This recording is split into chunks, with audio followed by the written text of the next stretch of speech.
So welcome to our new lectures of physics and measurement. अब से पिछला वाला लेक्चर हमने कौन सा किया था? क्वांटिटीज पे। कैसे पढ़ा था? ध्यान से। Quantities, what is physical quantities, physical quantities में कौन सी हमारी होती है फंडामेंटल क्वांटिटीज और कौन सी होती है अपनी डिराइव क्वांटिटीज। तो लास्ट लेक्चर हमने सारा कवर कर लिया। अब आ गए सिस्टम ऑफ यूनिट्स पे। लास्ट मैंने यूनिट भी पढ़ा है, पर अब कौन से सिस्टम जनरली यूज करे जाते हैं कि इन्हीं क्वांटिटीज को हम डिफाइन कर पाए किसी नंबर को लेके। ठीक है, तो अब इस पे डिस्कशन चालू है अपना। अब अगेन ये जो मेजरमेंट टॉपिक है, जो लास्ट क्लास में मैंने आपको बताया था कि मेजरमेंट टॉपिक पे आप स्ट्रेस मत लो, मतलब इट्स लाइक एक बार बेसिक समझ लिया हमने, उसके जो यूसेज होंगे ना इसके, उससे आपकी नॉलेज और बढ़ेगी। लेकिन वहां यूसेज में आपको एक ब्रेन में बिल्कुल आइडिया क्लियर रहेगा कि भाई हम ये क्यों यूनिट यूज करते हैं। ठीक है, तो सबसे पहला क्या है अपना need for measurement and system of unit. Last point है, ये करने के बाद ये वाला टॉपिक कंप्लीट हो जाएगा। अब हमने लास्ट टाइम में क्या क्या चीजें पढ़नी है, इस वाले टॉपिक में हम क्या क्या पढ़ेंगे देख लो। सिस्टम यूनिट के अंदर जाएंगे हम एमकेएस सिस्टम, सीजीएस और एफपीएस। तीन तरह के सिस्टम हमेशा मिलते हैं हमें सिस्टम यूनिट के अंदर, एमकेएस, सीजीएस, एफपीएस। इनमें से सबसे ज्यादा यूज कौन सा होता है? पहला क्वेश्चन मेरे आपसे कमेंट में मुझे बता देना, बाकी अब पढ़ के तो पता चल ही जाएगा, लेकिन क्वेश्चन भी यूज होंगे। फिर इन तीनों के बीच के रिलेशनशिप क्या है, इन तीनों में सबसे ज्यादा मतलब सबसे पहले कौन निकला था, बाद में कौन निकला, ये भी हम सीखेंगे। फिर एसआई सिस्टम दुनिया में सबसे ज्यादा यूज क्यों होता है, हमें पता है। एसआई इज लाइक, इस पे मैंने शॉर्ट भी बनाया, जरूर देखना उसे। ठीक है, दूसरा दो ऐसी चीजें जो हमें पढ़नी है, बिकॉज ये ऐसी दो ऐसी चीजें जो आगे जाके आपके बहुत काम आती है, like plane angle, solid angle. Physics में बहुत ज्यादा काम आता है इनका, मैथ्स में बहुत ज्यादा काम आता है, केमिस्ट्री में भी कई जगह सॉलिड एंगल के काम आते हैं। तो आपको बिल्कुल क्लियर रहना चाहिए। और आगे जाके जब डिफरेंशियल पढ़ते हैं ना, जैसे हम छोटा सा डी थीटा काट देते हैं, आर्क लेंथ लेते हैं, लोगों को समझ नहीं आता है क्यों ऐसा होता है, उसका जो कॉन्सेप्ट की शुरुआत है वो यहां से शुरू हो जाएगी। तो आगे जाके आपको कोई भी एलिमेंट को कट करने में, स्पेशली जब भी सिलेंड्रिकल या स्फेरिकल एलिमेंट कट किया जाता है, वहां लोग बहुत घबरा जाते हैं। अब नहीं होगा ये, ठीक है। इसलिए ये सब बेसिक कॉन्सेप्ट ऑफ यूनिट हम समझ लेंगे। ठीक है, अब इस बेसिक कॉन्सेप्ट के अंदर स्मॉल रिकैप, लास्ट क्लास का पूरा क्या था रिकैप, कि फिजिकल क्वांटिटीज क्या होती है। इस दुनिया की हर एक चीज जो भी आप टच कर सकते हो, फील कर सकते हो, और जो आपको मतलब टच कर सकते हो, फील कर सकते हो, और जो उसको मतलब महसूस कर सकते हो, फीलिंग है वो बेसिकली, वो सब क्वांटिटीज। लेकिन फिजिकल क्वांटिटीज क्या है? वो सारी क्वांटिटी जिनको हम मेजर कर सकते हैं in terms of laws of physics that can be described. अगर आप डिस्क्राइब कर सकते हो तो वो सारी की सारी कौन सी जाएंगी? Physical quantities. अब इसके अंदर मैंने आपको क्या बताया, फिजिकल क्वांटिटीज में टोटल अगर मैं बेसिक फंडामेंटल क्वांटिटीज की बात करूंगा तो कितनी थी? आज मैं आपको इसमें एक ट्विस्ट भी डालूंगा। लास्ट टाइम हमने पढ़ी थी 7 क्वांटिटी, जिसमें हम टाइम को भूल रहे थे बार बार, लेकिन हम नहीं भूलेंगे क्योंकि टाइम हमारे 7 हो गया। तो वो सारी क्वांटिटी जो सबसे सिंप्लीफाइड फॉर्म में है, जिनकी मदद से आप बाकी क्वांटिटीज को डिराइव करोगे, तो वो सारी क्वांटिटीज को हम बोलते हैं फंडामेंटल क्वांटिटीज, और उनकी यूनिट को बोलेंगे फंडामेंटल यूनिट्स। कौन सी हमने दिखाई थी? डिस्टेंस, मास, टाइम। और कौन कौन सी है वो आपको पता है, ठीक है, जो लास्ट टाइम आपको बताई थी, वो नहीं भूलना है। और उन क्वांटिटीज की हेल्प से हम कुछ क्वांटिटीज को डिराइव करते हैं, जैसे कि एरिया निकालना है, या वॉल्यूम निकालना है, या डेंसिटी निकालना है, या वेलोसिटी निकालनी है किसी की।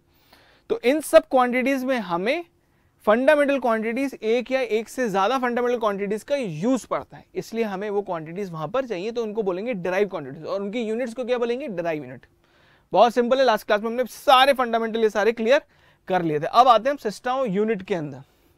अब जब सिस्टम ऑफ यूनिट्स डिस्क्राइब करी गई तो काफी सारी जगह पे स्टार्ट हुआ है। जैसे यूएस का एक अलग कॉन्सेप्ट चल रहा है, वो अपनी एक सिस्टम यूनिट्स बना के बैठे हैं, बोला हम तो भाई इसी लैंग्वेज में बात करते हैं। जैसे अगर आप यूएस की कोई भी मूवी देखोगे तो बोलेंगे हम तो 80 माइल्स पर आवर से आ रहे हैं, या 60 माइल्स पर आवर से आ रहे हैं। पर हम इंडिया में क्या बोलते हैं?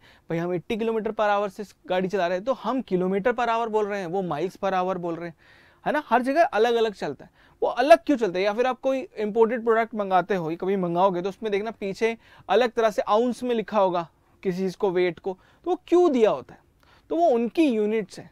तो बेसिकली आप एक ही चीज, वो एक ही है, बस उसको नापने का या उसको मेजर करने का अलग अलग तरीके हैं। जैसे कि complete sets of unit, both the base unit and the derive unit is known as system of unit. ठीक है, अगर आप किसी सिस्टम यूनिट बनाते हो तो आपको सब कुछ डिराइव करना पड़ता है। अब इसमें हमारे 3 मैंने आपको बता दिया। सबसे बेसिक क्या है उसके लिए मैंने आपको यहाँ पर ग्राफ बना के दे दिया, बहुत सिंपल 3 सिस्टम यूनिट के अंदर, एफपीएस, सीजीएस और एमकेएस। अब ये है क्या?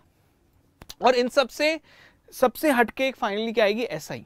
SI is a internationally standard unit जो हम लोग सबसे ज़्यादा यूज करते हैं और वही सबसे ज़्यादा चलेगी। लेकिन आपको FPS, CGS और MKS के बीच का डिफरेंस जरूर पता होना चाहिए। Is also very useful when you are giving any kind of entrance examination. कभी कभी क्वेश्चंस भी आते हैं, लेकिन बेसिक यूनिट अगर क्लियर है तो। अब FPS सिस्टम है क्या? FPS सिस्टम कहता है कि भैया हम तो बेसिक जो FPS, देखो आपके सबसे 3 बेसिक कौन से जो हमने पीछे देखे। आपको क्या मेजर करना आना चाहिए? लेंथ। आपको क्या मेजर करना चाहिए? मास। आपको क्या मेजर करना चाहिए? टाइम। ये 3 सबसे बेसिक आपकी बेस फिजिकल क्वांटिटीज है, इसकी यूनिट्स होती है। अब यूनिट में मतलब सिस्टम यूनिट के अंदर, FPS सिस्टम के अंदर इन्होंने क्या किया कि भाई हम लेंथ को नापेंगे फुट में, मास को नापेंगे पाउंड में और टाइम को नापेंगे सेकंड में। टाइम में सेकंड। देखो MKS, CGS, सारे जितने सिस्टम है उन सब में आप एक चीज पाओगे लास्ट में ऐसी है, मतलब हर चीज टाइम हमेशा सेकंड में ही नापते, उसका कोई नया नाम नहीं किया। लेकिन लेंथ नापने के लिए फुट में नापेंगे हम, ठीक है। CGS में किस में होगा? सेंटीमीटर में, तभी तो सेंटीमीटर उधर C लगा हुआ है, ठीक है। MKS में क्या होगा? मीटर में। तो बस लेंथ को नापने के अगर अलग अलग आप स्केल यूज करते हो तो उसका एक सिस्टम ऑफ यूनिट बन जाता है और कुछ नहीं, ठीक है। इतना बहुत क्लियर है। मास किस में नापेंगे? पाउंड में। पाउंड में कहाँ नापते हैं? यहाँ नहीं नापते जी। कहाँ नापते हैं? इंग्लैंड में नाप रहे हैं, पाउंड में नापते हैं, पाउंड में बताते हैं, ठीक है। इनको बोलते हैं इंपीरियल यूनिट ऑफ सिस्टम, ठीक है। सम डिराइव्ड यूनिट। MPS क्या है? डिराइव्ड। और ये बहुत इंपॉर्टेंट वाली मैं आपको सारी बता रहा हूँ, सब नहीं बतानी, मतलब सारी नहीं बतानी, इंपॉर्टेंट वाली आपको बताना चाहिए। एक तो वहां पर acceleration. Acceleration is a derive unit. Acceleration का किस में रखेंगे? ऑब्वियसली अगर आपने लेंथ को, जो हम मीटर में पहले रखते थे, मीटर पर सेकंड स्क्वायर उसकी यूनिट होती थी एक्सेलरेशन की, अगर आप मीटर में रखते थे, अब आप लेंथ को फुट में नाप रहे हो तो ये किस में जाएगी? फुट पर सेकंड। बट फोर्स जो कि हमारी किस में होती है? नॉर्मली अगर मैं ऐसा यूनिट की बात करूं, फोर्स हमेशा न्यूटन में डिस्क्राइब करी जाती है। यहां पर थोड़ा चेंज हो जाएगा, यहां पर इसको बोलते हैं पाउंडल, ठीक है। इसका सिंबल भी है PDL, ठीक है। तो पाउंडल में बता देंगे, दैट्स इट। न्यूटन होता क्या है sir? Mass into acceleration. Mass किस में दिया हुआ है? पाउंड में, तो pound into feet per second square, इसको एक मिला के पाउंडल बोल दिया, दैट्स इट। और एनर्जी क्या होगा सर? अगर पाउंडल फोर्स की यूनिट है और किसी भी ऑब्जेक्ट पे फोर्स लगाएंगे तो डिस्प्लेस कर जाता है, उसको वर्क डन या एनर्जी कहा जाता है। इसमें एनर्जी एक्सपेंड होती है या फिर वर्क डन हो जाता है, तो सेम चीज है पाउंडल क्रॉस फिट, मतलब आपने कुछ डिस्प्लेसमेंट किया, डिस्प्लेसमेंट किसमें? फिट में, दैट्स इट। याद भी नहीं करना, बस एक से दिमाग में रहनी चाहिए, फोर्स की यूनिट क्या है? पाउंडल, खत्म। बाकी तो और सारी डिराइव आप आराम से निकाल लोगे, क्योंकि कुछ कुछ की स्पेसिफिक होती है, वो आपको बताना चाहिए। एनर्जी निकाल लेंगे, एनर्जी क्या है? फोर्स इंटू डिस्प्लेसमेंट, डिस्प्लेसमेंट किसमें? फिट में, खत्म। तो बस ये एक FPS यूनिट आ गई। FPS यूनिट में हमें बिल्कुल क्लियर हो गया। FPS मतलब आपके अंदर फुट, पाउंड और सेकेंड। फुट लेंथ के लिए, पाउंड मास के लिए और सेकेंड आपका टाइम के लिए, ठीक है। That's it, that is your FPS unit. अब आता है CGS यूनिट। अब CGS यूनिट में क्या होगा? अगेन देखो, अब आपका कॉन्सेप्ट बिल्कुल क्लियर हो जाने चाहिए। इस मोमेंट तक आपके कॉन्सेप्ट आपके बढ़िया से बन जाने चाहिए। अब मैं बढ़िया से उस कॉन्सेप्ट को बता दूं। सिंपल सा कॉन्सेप्ट है भाई। अगर आपने C यहां लिखा है तो वो होगा आपका सेंटीमीटर, G यहां पर लिखा है तो वो होगा आपका क्या? ग्राम्स, और S यहां लिखा है वो क्या होगा आपका? सेकेंड्स, ठीक है। कॉन्सेप्ट खत्म, दैट्स CGS यूनिट, और कुछ नहीं है। मतलब basic unit of length, mass and time को अब कन्वर्ट कर दिया सेंटीमीटर, ग्राम और सेकंड्स में, दैट्स इट, फिनिश, ठीक है। इसके ऊपर कुछ नहीं है, बस आपने इतना सा काम कर दिया, आपने एक नया सिस्टम यूनिट बना दिया। इन्होंने बोला नहीं हम पाउंड में नहीं करेंगे, हम तो किस में करेंगे? हम तो सेंटीमीटर में नापेंगे, सॉरी मास किस में नापेंगे? ग्राम्स में नापेंगे। हम फिट में नहीं बताएंगे, हम तो सेंटीमीटर में बताएंगे, तो दैट्स इट, टाइम सेकंड में ही चलेगा। इसका एक और नाम भी है, गॉसियन, ठीक है, ठीक है। जैसे कि वहां का उसका तो कहता है इंपीरियल, ठीक है, फुट वाला इंपीरियल, इसका क्या है? गॉसियन, ठीक है। अब इसका जो डिराइव्ड यूनिट है वो क्या क्या है वो आप देख लो, बहुत सिंपल है। हमें किसकी डिराइव में जाना था? एक्सेलरेशन, फोर्स और एनर्जी। फिर से एक्सेलरेशन में इन्होंने थोड़ी सी नई चीज बना दी। वैसे एक्सेलरेशन आप इसमें ये भी कह सकते हो कि एक्सेलरेशन इसकी एक और भी ऑप्शन होता है, ठीक है, मैं ऑप्शन भी लिख दूं।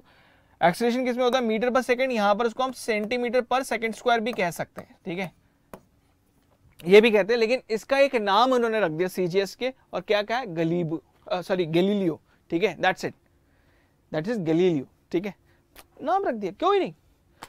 फोर्स जो न्यूटन में होता था, और अगर मैं किस में आता हूं? FPS सिस्टम के अंदर। FPS सिस्टम में फोर्स किस में हो रहा है? अभी आपको 2 मिनट पहले ही बताया, पाउंडल, पाउंड्स, मास का पाउंडल, ठीक है। किसी मास को अगर आप किसी एक्सेलरेशन से ले जाओगे तो क्या हो जाएगा, पाउंड्स क्या हो जाएगा, पाउंडल। बिल्कुल ऐसे कनेक्शन बनाया। ऐसे यहाँ पर फोर्स किसमें, dyne, which is very very important to remember. भाई ये चीज याद रखना, इस पर क्वेश्चन भी आएगा। और अगर डाइन को थोड़ा सा डिस्प्लेस कर दूं, मतलब डाइन पर सेंटीमीटर, मतलब इनटू सेंटीमीटर, 1 सेंटीमीटर डिस्प्लेस कर दूं, तो वो वर्क या एनर्जी बन जाता है। उस यूनिट को इन्होंने किसका नाम दिया, अर्क।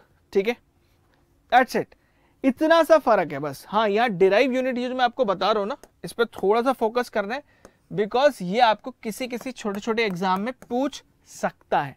इसके रिगार्डिंग मैंने आपको एस्टेट भी दे दिया भैया। इनकी जो स्केल्स रहते हैं, जब भी आप कोई स्केल खरीदते हो तो वहां पर आप ऊपर जो पाओगे वो सेंटीमीटर पाओगे, वेट अगर आपको ग्राम्स में लिखे मिलेंगे, और अगर टाइम तो सेकंड में रहेगा, तो वो यूनिट ऑफ पूरा किसका बन जाएगा, सीजीएस का। That's it, finish. और ये चीज, 3 चीजों पर ध्यान रखना है। मैं इसको लास्ट में एक बार एज अ समरी भी दिखा दूंगा, ताकि आपको पूरे लेक्चर का एक समरी बन के ले जाए, लेकिन कनेक्शन कैसे कर रहे हैं वो जरूर ध्यान रखना। ठीक है, गॉसियन ने सिस्टम दिया था, एक्सेलरेशन को गैलीलियो ने फोकस किया, और फोर्स बना किसमें, डाइन। ठीक है, और एनर्जी किसमें, अर्क। ठीक है, इसको निकालने का तरीका वैसे कुछ है भी, शॉर्ट ट्रिक्स है, लगी है यार। Your energy is there, CGS system के अंदर एनर्जी कैसे आएगी, ये रहा, दैट्स इट। मतलब ई उदाया वहां का ERG, और ठीक है, ठीक है। डाइन ये आगे जाके आपका कहाँ यूज होता है, जब मैं आपको हाइड्रोडायनेमिक्स पढ़ाऊंगा। ठीक है, आगे जाके जब हम उसको मतलब हाइड्रो में जब घुसेंगे, फ्लूइड्स में जब हम घुसेंगे, तो वहां पर मैं आपको डाइन के कुछ कॉन्सेप्ट समझाऊंगा भी, क्योंकि सीजीएस वहां पर स्लाइड यूज होता है। इसलिए यहां पर सिर्फ सुन लेना है। ये माइंड में इंप्रिंट कब होगा, जब इसका एक तो रिवीजन देख लेंगे, दूसरा जब इसको हम यूज करेंगे। ठीक है, तो इन सबका यूसेज रहेगा, डोंट वरी। एक जर्नी है, इस जर्नी को चलते हैं, जर्नी में देखते हैं आगे क्या क्या मिलने वाला है। लास्ट जो सिस्टम यूनिट, जो बेसिक सिस्टम यूनिट है, दैट इज MKS। अगेन, अगर FPS में फुट, पाउंड और सेकंड था, CGS में सेंटीमीटर, ग्राम और सेकंड था, तो MKS में क्या हो जाएगा। अब MKS में ध्यान से, लेंथ, मास और टाइम का नाम चेंज करके लेंथ को मीटर में दिखाएंगे, मास को केजी में, और टाइम तो सेकंड में ही चल रहा था, और इसी का नाम रखते हैं मेट्रिक यूनिट सिस्टम। ठीक है, इट इज वेरी पॉपुलर। ठीक है, तो अगर मैं तीनों यूनिट सिस्टम के नाम एक साथ लिख दूं, ठीक है, तो ध्यान देना, जैसे MKS में M फॉर योर मीटर, ठीक है, K फॉर, कुछ लोग केल्विन बोल देते हैं, केल्विन नहीं होता, KG होता है, और S हमेशा सेकेंड ही रहता है। ठीक है, अपना दूसरे और कौन से, CGS एक तो यूनिट है, और अपनी कौन सी, FPS। यहां पर हमने क्या डिफरेंशिएशन देखा है कि CGS में जो ये C है, मतलब वो लेंथ बताना है उसको, और F में ये लेंथ बता रहा है। CGS में इस लेंथ को बताया जाएगा सेंटीमीटर में, MKS में मीटर में, और FPS में इसको बताया जाएगा फिट में। ठीक है, G यहां का P, और यहां का क्या आपका K, मतलब वेट की बात कर रहा है, मतलब मास की बात कर रहा है। तो मास किस में बताएंगे, इधर किलोग्राम में, इधर किस में बताएंगे, ग्राम में, और इधर किस में बताएंगे, पाउंड में। समझ में आगे नहीं आ गया। और S is for second, time S कभी बदल नहीं रहा है, S वही रहता है। इसका शॉर्ट में नेम क्या रखा गया था, इंपीरियल। ठीक है, इसको इंपीरियल नाम से जाना जाता है। इसको किससे जाना जाता है, इसको जाना जाता है आपके गॉसियन। ठीक है, इसका भी जो यूसेज आएगा अभी आगे जाके वो हम देखेंगे। और इसको किससे जाना जाता है, इसको जाना जाता है आपके metric unit system, which is very popular. ठीक है, सबसे ज्यादा पॉपुलर अगर मैं बात करूं तो मेट्रिक यूनिट सिस्टम है, जो हमें ही पता। हम नॉर्मली डिस्टेंस मीटर में बताते हैं, मास जब भी बताना होता है केजी में हम बात करते हैं, जब भी आप किसी से बात करते हो केजी में बात करते हो, और टाइम तो सेकंड में होता ही है। ठीक है, तो ये जो क्वेश्चन था ये मैं आपसे आगे आगे पूछूंगा अभी। ठीक है, तो अभी पढ़ते हैं। एक्सेलरेशन ऑब्वियसली किस में हो जाएगा, मीटर पर सेकंड स्क्वायर। एक्सेलरेशन कॉन्सेप्ट सही में, वहां पर सबसे पहले FPS था फिट पर सेकंड, मीटर की जगह फिट आ गया, फिट पर सेकंड स्क्वायर। ठीक है, अब CGS में गए थे, वहां पर क्या हो जाएगा, क्योंकि सेंटीमीटर पर सेकंड स्क्वायर, लेकिन उसके नया नाम भी रखा था, याद है, यस, गैलीलियो। ठीक है, फोर्स किसमें था उधर, डाइन में। ठीक है, किसमें CGS में, और उसमें किसमें था, पाउंडल। यहाँ क्या नाम रखा, ये न्यूटन, सबको पता है, न्यूटन पॉपुलर। और एनर्जी हम लोग किसमें बात करते हैं, जूल में। लेकिन FPS में एनर्जी किसमें बात करते हैं, और CGS में किसमें बात करते हैं, CGS में अर्क, एनर्जी अर्क याद कराया था मैंने। और जो हमारा FPS है उसमें क्या होता है, पाउंडल को थोड़ा खिसकाएंगे, मतलब फोर्स थोड़ा खिसकाएंगे किसी चीज को, फिट में कुछ मूवमेंट होगी, तो feet into poundal into feet, that's it. तो it's very easy to remember also, बस थोड़ा सा फील करना है, हो जाएगा। और ये स्केल तो आपको सबके पता ही है, जो भी हम मीटर स्केल अगर हम लेते हैं तो हम किस में ले लेंगे ये, ठीक है, जो हम स्केल लेते हैं, जब भी हम स्केल लेते हैं तो मीटर में, जब बड़े वाला स्केल है, देखो ये बड़े वाला स्केल है, जब पिटाई बढ़ती है तो बड़ा वाला स्केल लगता है, ठीक है। तो will go into that deep section also, because ये एक बेसिक फंडामेंटल, जब यूज करेंगे ना तब मजा आएगा, यूज करेंगे ना तब मजा नहीं आता। बट इन सब के बाद फाइनली इस पे जो शॉर्ट में आता है जरूर देख लेना, ठीक है, बहुत 1 मिनट में समझ में आता है। सिस्टम ऑफ यूनिट को जो इंटरनेशनली एक्सेप्ट किया गया मेजरमेंट के लिए, उन सबको नाम क्या दिया गया, एसआई। एसआई वैसे आईएस होना चाहिए था ना, क्योंकि इंटरनेशनल सिस्टम ऑफ यूनिट है, लेकिन एसआई क्यों, सिस्टम ऑफ, मतलब वैसे इंटरनेशनल सिस्टम ऑफ यूनिट इसका पूरा एब्रीविएशन है, पर बोलते हैं इसे एसआई है, ठीक है, आईएस नहीं बोलते, ठीक है। तो SI is based on 7 fundamental unit and अब हमने क्या नया चीज सीखी, 2 सप्लीमेंट्री यूनिट, मतलब इसके अंदर 2 सप्लीमेंट्री यूनिट्स भी हैं। और वो सप्लीमेंट्री यूनिट कौन सी है, रेडियन और स्टर रेडियन। मैंने आपको आज ही डिस्कस किया था कि मैं आपको 2 नई चीजें सिखाऊंगा। रेडियन किस में होगा, प्लेन एंगल मेजर करने के लिए, और स्टर रेडियन किस में होगा, सॉलिड एंगल मेजर करने के लिए। ये 2 और ऐड करेगा, क्योंकि मैथमेटिक्स में इनका यूज बहुत होता है। इसलिए एसआई यूनिट के अंदर आपकी 7 फंडामेंटल यूनिट तो रखी गई, उसके साथ साथ ये भी रखी गई। और इसके लिए मैंने एक ब्यूटीफुल एसेट आपके लिए पहले से ही बना के यहाँ पर रखा हुआ है। तो एसआई का आप ये भी अगर अपने पास रखते हो, कहीं भी लगा के रख लो यार, छोटा सा स्टिकर बना के अपने बैग में चिपका लो, अच्छा लगता है, ठीक है। And just connect with us on Telegram and also YouTube के थ्रू टेलीग्राम पे कनेक्ट हो जाना, will post there. And also हमारी ऐप के अंदर भी जाके इस एसेट को आप निकाल सकते हो, ठीक है। मैं आपको देता हूँ, उस पर कुछ मर्चेंडाइज बना के भी आपके साथ शेयर करते हैं। इसको यूज करो, बहुत मतलब दिस इज व्हाट कि कोई चीज सुंदर लग रही है और आपके बैग में लगी हुई चिपकी हुई और वो कुछ नॉलेज भी दे रही है, तो मजा ही मजा। तो ऐसा यूनिट का एक सिंपल सा कॉन्सेप्ट बनाया कि हमारी फंडामेंटल्स क्या है, हमें लेंथ नापना है उसके लिए मीटर, हमें टाइम नापना है उसके लिए सेकेंड, ठीक है, हमें करंट नापना है उसके लिए एम्पेयर मीटर, हमें टेम्परेचर नापना है उसके लिए केल्विन, हमें मॉलिक्यूलर सब्सटेंस नापना है उसके लिए मोल्स, और हमें लाइट इंटेंसिटी नापनी है उसके लिए कैंडला, ठीक है, इसको लाइट लिख देता हूं, ठीक है। और हमें मास नापना है उसके लिए किलोग्राम। बस के नाम बदलते रहेंगे, लेकिन एसआई के अंदर क्या रखा गया, किलोग्राम के लिए केजी, मीटर के लिए मीटरी, मतलब लेंथ के लिए मीटरी, और टाइम के लिए सेकंड। क्या बोलो, ये एमकेएस यूनिट लग रही, एमकेएस, यस बिल्कुल सही बात है, this is MKS unit only. समझ में आगे नहीं आ गया, दिस इज एमकेएस यूनिट। तो एमकेएस यूनिट को मेट्रिक यूनिट सिस्टम क्यों बोला था, क्योंकि वो ही एसआई में यूज करा जाता है सबसे ज्यादा, ठीक है। और बाकी इसके साथ साथ आपका एम्पेयर, केल्विन, मोल और कैंडला हमने पहले सीख लिया था। बस 2 नई चीजें और सीखी हैं जो हमें आगे जाके और थोड़ा डिटेल में सीखना है। वो 2 नई चीजें क्या है, हमें रेडियन और स्टर रेडियन के बीच का डिफरेंस समझना है, मतलब प्लेन एंगल और सॉलिड एंगल किस तरह से नापे जाते हैं और क्या इसका फीलिंग रहता है, वो चीज और सीखनी है। तो वहीं फोकस करते हैं। पर ऐसा ही तक हमें सारी यूनिट बिल्कुल क्लियर हो गई, ठीक है, जितनी भी यूनिट है हमें सारी की सारी क्लियर हो गई। अगेन देखो कितना ब्यूटीफुल एसेट है, इंटरनेशनल सिस्टम यूनिट, या एसआई सिस्टम को एक और ब्यूटीफुल तरह से हमने बना के रखा है आपके लिए, and you can use this asset. मैं तो कह रहा हूँ, this is your sticker also on your notebook, लगा दो नोटबुक के ऊपर स्टिकर, ठीक है। तो दैट्स द फीलिंग, मतलब आपको फील करना है, इस पे सारी चीजें बनाई। किलोग्राम के लिए ऊपर डिब्बा बना दिया भाई, किलोग्राम बॉडी वेट बनाएगा, कैंडिला के लिए बल्ब बना दिया, किसके लिए, इंटेंसिटी ऑफ लाइट को समझने के लिए, टेम्परेचर के लिए केल्विन के थर्मोमीटर बना लिया है, ठीक है, मीटर के लिए स्केल बना दिया है, ठीक है, सेकंड के लिए आपको टाइमर बना दिया है, एम्पेयर के लिए बिजली मतलब करंट बना दिया है, और मोल सिंपल मतलब नंबर ऑफ मॉलिक्यूल, तो उसके हिसाब से थर्मोडायनामिक सिस्टम बना दिया। आगे जाके जब घुसेंगे तो और क्लियर हो जाएगा मोल्स के बारे में भी।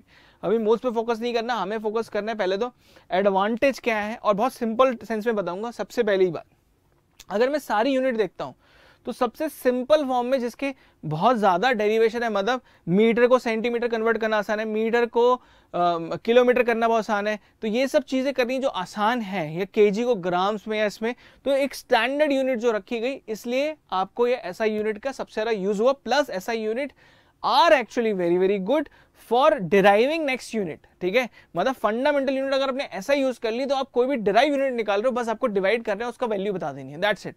नए नाम बताने की जरूरत कई बार नहीं भी होती है, जो हम आगे जाके सीखेंगे, बस हमें पता रहने चाहिए, ठीक है। It's a rational system unit, it assign only one unit to a particular physical system. For example, joule is the unit for all forms of energy. कितना ब्यूटीफुल है, व्हाई ऐसा unit is so beautiful, because इसमें आप अलग अलग तरह की energy पे अलग अलग यूनिट नहीं डिस्क्राइब कर रहे हो, आप एक ही यूनिट डिस्क्राइब कर रहे हो। चाहे वर्क एज एनर्जी ले लो, हीट एज एनर्जी ले लो, चाहे डिस्प्लेसमेंट एज एनर्जी मतलब काइनेटिक एज ऐसे एनर्जी ले लो, पोटेंशियल ले लो, कोई भी एनर्जी, काइनेटिक एनर्जी ले लो, डिस्प्लेसमेंट काइनेटिक एनर्जी ले लो, मॉलिक्यूलर काइनेटिक, कोई भी एनर्जी ले लो, एनर्जी की यूनिट जूल लेके बाद डिस्क्राइब कर दी तो जूल ही रहेगी, उसके अलावा वो चेंज नहीं होगी, ठीक है। और लास्ट पार्ट के it is absolute system unit, there is no gravitational unit in the system, बिल्कुल एब्सोल्यूट स्केल पे चलती है, आपको इसमें कोई रिलेटिव पैरामीटर नहीं चाहिए होते, ठीक है। And it's a metric system, जो कि मैंने आपको बता दिया एमकेएस यूनिट पे ही आपको दिख रहा है। Multiple and sub multiple of unit express as the power of 10 and for example metre centimetre. ये मैंने आपको पहले ही समझा दिया कि भाई सबसे बेस्ट पार्ट क्या है कि इनको कन्वर्जन करना बहुत आसान है, ठीक है, इनसे कन्वर्जन करना बहुत आसान है। और अगर बेसिक के यूनिट्स पता है तो डिराइव निकालना सबसे आसान है। तो ये हमारा overall advantage in SI unit पूरा का पूरा क्लियर हो गया, ठीक है। तो अब मैंने आपको 4 तरह के सिस्टम बता दिए हैं बहुत ही क्लियर तरह से, बिल्कुल दिमाग में क्लियर है, ठीक है। एक तो है मतलब 3 बेसिक अपने, एक तो है हमारा एफपीएस, एफपीएस में F for foot, pound and second. दूसरा है आपका सीजीएस, सीजीएस में सेंटीमीटर, ग्राम एंड सेकेंड। और लास्ट था अपने MKS which is metre, KG and second. और इन सब के जो अलग से डिराइव नेम है वो भी आपको पता है। इन सबसे फाइनली हमने एक एसआई यूनिट बनाया और एसआई यूनिट के अंदर हमने 7 यूनिट रखी अपनी बेसिक, और उसके बाद 2 हमने सप्लीमेंट्री यूनिट रखी क्योंकि उनका भी यूज है, उनका भी नाम बहुत यूज होता है। और वो कौन सी, प्लेन एंगल और सॉलिड एंगल। प्लेन एंगल का होता है रेडियन, सॉलिड एंगल का होता है स्टेरेडियन। और जब यूज होगा तो और ज्यादा क्लियर हो जाएंगे, ठीक है। अभी मैं उस पर ही आ रहा हूँ, समझा दूंगा, मतलब आज ये है कि ये पॉइंट भी खत्म कर देंगे कि एंगल आपको थोड़ा मेजर करना बेसिक आ जाए। तो हमारी बेस क्वांटिटी क्या क्या है वो ये है, एसआई यूनिट क्या है वो ये है। इनके सिंबल जरूर ध्यान रखना, कभी भी अगर ये ए एम्पेयर कैपिटल इलेक्ट्रिक करंट के लिए तो कैपिटल ही लिखना है, सेकंड के लिए एस स्मॉल है तो एस स्मॉल ही लिखना है, केजी में के स्मॉल है तो स्मॉल ही लिखना है। ये वाला ब्लंडर मैं नहीं चाहूंगा आगे जाके, ठीक है। ये मेरा बिल्कुल फिक्स है, मतलब अगर आप फिजिक्स की दुनिया में हो, अगर आपको थोड़ा सा तैयारी आपकी स्ट्रांग, मतलब चलो लाइफ में यार एग्जाम निकले that is not that important. Important ये है कि आपकी जो फंक्शनैलिटी है, जो आपको काम करने का तरीका है ना, वो परफेक्ट होना चाहिए, बहुत कुछ निकल जाएगा। इवन मेरे बहुत सारे दोस्त हैं ऐसे, ठीक है, they couldn't clear the entrance examination but they have a very huge startup right now, ठीक है, बहुत बड़े बड़े स्टार्टअप्स हैं, ठीक है। और वो क्यों है, उसके पीछे का रीजन क्या, सिर्फ एक reason, because they have the very clear mentality. वो काम बहुत अच्छा करते थे, शायद वो एक सब्जेक्ट में बहुत अच्छे थे, सब वो फिजिक्स में बहुत अच्छे थे, मैथ में बहुत अच्छे थे, केमिस्ट्री में वीक पड़ गए इसलिए नहीं निकल पा रहा, या केमिस्ट्री बहुत अच्छे थे, फिजिक्स में बहुत अच्छे थे, मैथ नहीं अच्छे तो वो नहीं निकल पा रहा, या मैथ और केमिस्ट्री में अच्छा था, फिजिक्स नहीं निकल पा रहा, किसी वजह से निकल नहीं पाया। लेकिन वो एक चीज में इतने पर्टिकुलरली अच्छा थे कि वो लाइफ में बहुत अच्छा करके चले गए। तो यही आपको यहाँ फोकस कर रहे हैं कि आप जो भी चीज सीखो परफेक्ट सीखो। भाई लेंथ मीटर में कैलकुलेट कर रहा है, मीटर का सिंबल स्मॉल है में, केजी का केजी स्मॉल है, एस स्मॉल है, एम्पेयर कैपिटल में, केल्विन कैपिटल में, केल्विन हमेशा कैपिटल में, मोल MOL स्मॉल में, कैंडेला CD दोनों स्मॉल में। ये चीज आपकी हमेशा दिमाग में बस जानी चाहिए, ठीक है। Even I will give you the short note also, and मैंने आपको पहले ही बता दें शॉर्ट नोट बुक आ रही है तो उसके दो आप टेंशन लेना ही नहीं, सारी की सारी शॉर्ट नोट्स हमने एक साथ बुक बना दी है। अब बात आती है यहाँ पर कि एक प्लेन एंगल को सर समझाओ कि होता क्या है। तो एज अ बेसिक मैं आपको समझा दूं, इस दुनिया में एक प्लेन पे मतलब इन 2D कोई भी सर्किल आप बना लो, दुनिया को कोई भी सर्किल बना लो, ठीक है, एंड उस सर्किल में कोई भी रेफरेंस ले लो, जरूरी नहीं यही पॉइंट लेता, मैं ये पॉइंट ले लेता हूँ यहां से यहां तक का, मतलब ये वाला पॉइंट, ठीक है, दिस सेगमेंट, इसको क्या बोलेंगे सर, इसको बोलेंगे आर्क लेंथ। क्या बोलेंगे इसे, आर्क लेंथ, ठीक है। सर ये जो एंगल आप यहां से यहां मेजर कर रहे हो इसको क्या बोलेंगे, इसको बोलेंगे, इसको थीटा या डी थीटा से दिखा सकते हैं, सब वो थीटा से दिखा दिया, या डी थीटा मतलब बहुत छोटा सा लेते हैं तो डी थीटा, इसको बोलेंगे सर आपका प्लेन एंगल। और इसको क्या बोलेंगे, यहां से यहां तक की लेंथ को, इसको एक अलग कलर से दिखा देता हूं ताकि क्लैरिटी दिखे, ये वाली चीज को,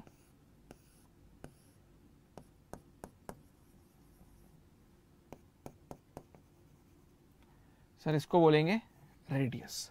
तो अगर आपके पास रेडियस है, आर्क लेंथ है और थीटा है तो you can determine this arc length. का एक फॉर्मूला होता है, बहुत फेमस फॉर्मूला, वो आपको सामने दिख रहा है।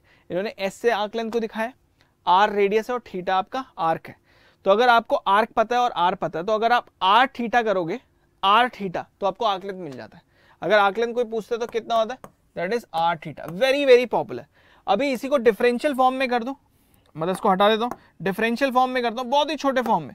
सपोज कहने को, ठीक है, येलो कलर ले लेता हूँ, कहने को ये एंगल बहुत ही छोटा हो, मतलब which you can't properly measure, which is very very small. Suppose ये 1-2 डिग्री नहीं है, 0.001 डिग्री है, हल्का सा एक आर रेडियस पे सर्किल का हल्का सा खींचा, हल्का सा। अगर आप हल्का सा थीटा लेते हो, डी थीटा कह देता हूं, तो आप हल्की सी यहां डिस्प्लेसमेंट लोगे, वो हल्की सी डिस्प्लेसमेंट को क्या बोलेंगे वहां पर, ds, that is arc length. और किस रेडियस पे लिया आपने, आर रेडियस पे। आपको पता है ये चीज पूरी की पूरी 2 पाई आर क्यों होती है, 2 पाई आर सुना होगा, pi r square is the area, पर इसकी सरकमफेरेंस कितनी होती है, 2 पाई आर। क्यों होती है, इसी वजह से कि अगर मुझे एक छोटा सा आर्क लेंथ निकालना है, यहां से यहां तक का अगर मुझे आर्क लेंथ निकालना है, तो बेसिकली छोटे डिस्टेंस में इस आर्क लेंथ को, इस ds को मैं बोलता हूं आर डी थीटा। अब ये बताओ, अगर मुझे छोटे से एंगल में ये आर डी थीटा मिलता है, तो ये पूरा जो एंगल होगा वो कितना होगा सर, यहां से यहां पूरा जो एंगल होगा वो होगा 2 पाई। तो ऑब्वियसली अगर 2 पाई से आर मल्टीप्लाई कर दूं लाइक दिस, तो मुझे पूरा का पूरा सरकमफेरेंस मिल जाएगा। तो यहीं से आया था। बट इसकी जो बहुत ही डिटेल जैसे काम करने वाली फील है ना, वो बाद में ही करेंगे, अभी नहीं करेंगे। अभी तुम छोटे हो, मतलब अभी स्टार्टिंग हुई है, ठीक है। जो लोग अभी ऑब्वियसली अगर थोड़ा आगे बढ़ गए हैं तो उनके लिए बस ये है कि पेशेंस रखो, बिकॉज बिल्कुल फंडामेंटल से पढ़ाऊंगा, ऐसे नहीं कर सकता मैं आपको थोड़ा सा जंप करा दूं ना, बेसिक से पढ़ाऊंगा। हाँ टाइम वेस्ट नहीं होगा, फटाफट पढ़ेंगे, लेकिन आपको फंडामेंटल से धीरे धीरे आगे बढ़ना है। मतलब पहले बड़ी बड़ी यूनिट सीखनी है, फिर छोटा करना है, फिर छोटी को इंटीग्रेट करके सबसे बड़ा कर देना है, खत्म। That's a beauty of differentiation and integration. Life में भी अपने इश्यूज को पहले डिफरेंशिएट करो, छोटे छोटे पार्ट में बांटो, एंड देन सॉल्यूशन निकालना स्टार्ट करो। यू विल फाइंड कि तुम इंटीग्रेट करके सारे सॉल्यूशन निकाल दोगे अपनी प्रॉब्लम्स को लाइफ में। बहुत इंपॉर्टेंट है ये लाइन, फिलोसफिकल है, थोड़ी मैथमेटिकल, ठीक है। सप्लीमेंट्री यूनिट्स क्या है भाई, हमारी प्लेन एंगल, सॉलिड एंगल है। प्लेन एंगल होता क्या, it is the ratio of the length of the arc to the radius, its unit is radian. हमेशा ध्यान रखना, ये डिग्री में हम बोलते हैं, लेकिन जब सॉल्व करते हैं तो रेडियन में रखते हैं। अभी मैंने आपको क्या बोला, पूरी अगर एंगल लेना है तो आप बोलोगे 360 डिग्री, मैंने कहा 360 नहीं, 2 पाई रेडियन में है।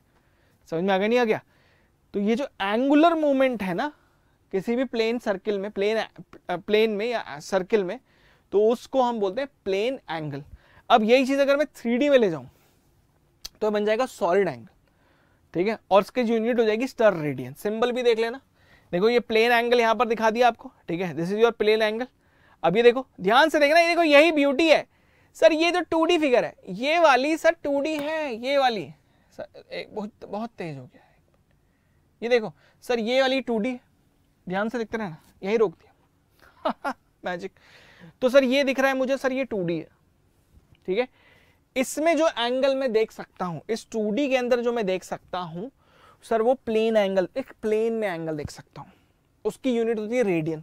उसका आर्क लेंथ निकाल सकता हूं, लेंथ निकाल सकता हूं, ध्यान सुनना, लेंथ निकाल सकता हूं। वो लेंथ कितनी होगी सर, बहुत सिंपल है, आर डी थीटा या आर थीटा।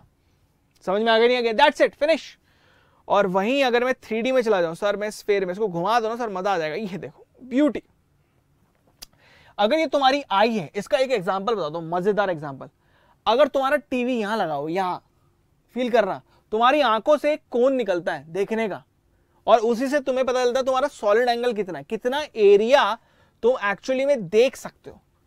तो अगर मैं तुम्हारा टीवी लगा दूं बड़ा, तुमने घर में जिद कर ली हम बहुत बड़ा टीवी लगाएंगे, हमें लगाना है 64 इंच का टीवी, और एकदम सामने बैठ के गेम खेलेंगे, एकदम सामने बैठ के तुम बैठ गए, तुम्हें सिर्फ अगर फुटबॉल खेल रहे हो तो सिर्फ रोनाल्डो का सर दिख रहा है। इसलिए बड़े बड़े मल्टीप्लेक्स में सबसे सारा मजा कब आता है, सबसे बड़ा सॉलिड एंगल कब दिखता है, सबसे पीछे। वो महंगी कर देते, लेकिन वहां मजा नहीं आता, ये ध्यान रखना ना। सबसे आगे बैठ के ज्यादा मजा आता है, क्योंकि सॉलिड एंगल कम हो जाता है अगर एक्शन मूवी चल रही है। सपोज एवेंजर चल रही है, थानोस वहां पर ऐसे हाथ कर रहा है, तुम देख रहे हो आयरन मैन को, थानोस ने कर दिया ऐसे, तब तक आयरन मैन चला गया। तो ध्यान रखना है, मतलब कहने का मतलब है कि बीच की सीट, ऐसी सीट जहां से आपका सॉलिड एंगल इतना हो कि आप एक बड़ी सी स्क्रीन देख पाओ। और वो क्यों देख पाते हो, because of this solid angle. So that angle which is solid in terms, इसके मैं यूसेज, इसका फॉर्मूला निकालना मैं आपको ऐसे सिखा दूंगा आगे जाके, ठीक है, अभी नहीं, अभी बेसिक। तो उसको सॉलिड एंगल बोलते हैं। वो भी किसी रेडियस पे होता है, और वो एक स्फीयर के ऊपर एक एरिया कैप्चर करता है, निकलता हमेशा कोन की फॉर्म में। समझ में आ गया, नहीं आ गया? उसको हम कहते हैं क्या, सॉलिड एंगल। सॉलिड एंगल क्यों बोला? बिकॉज सॉलिड है, 3D पिक्चर में आता है।